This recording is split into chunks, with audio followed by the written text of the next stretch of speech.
આતંકી હુમલાના પ્રતિકાર સ્વરૂપે ઓપરેશન સિંદૂર દ્વારા ભારતીય સેનાએ આતંકી દેશ પાકિસ્તાન પર સફળ હુમલો કરી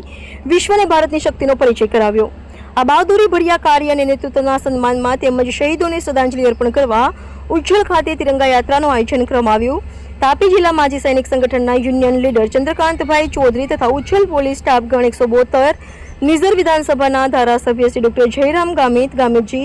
તાપી જિલ્લા ભાજપ સંગઠન પ્રમુખ શ્રી સુરજભાઈ વસાવાજી, તાપી જિલ્લા પંચાયત પ્રમુખ શ્રી ઝાલમસિંહ વસાવાજી, ઉચ્છલ તાલુકા પંચાયત પ્રમુખ શ્રીમતી મંજુલાબેન વળવી,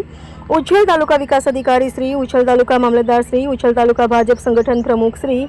અમૃતભાઈ વળવી, મહામંત્રી શ્રી યાકુબભાઈ ગામિત જેવા આગેવાનો અને દેશભક્ત નાગરિકો ઉપસ્થિત રહી ભારત માતા કી જય અને જય હિન્દ કી સેનાના નારાથી સમગ્ર ઉચ્છલ તાલુકામાં વાતાવરણ ગુંજી ઉઠ્યું હતું।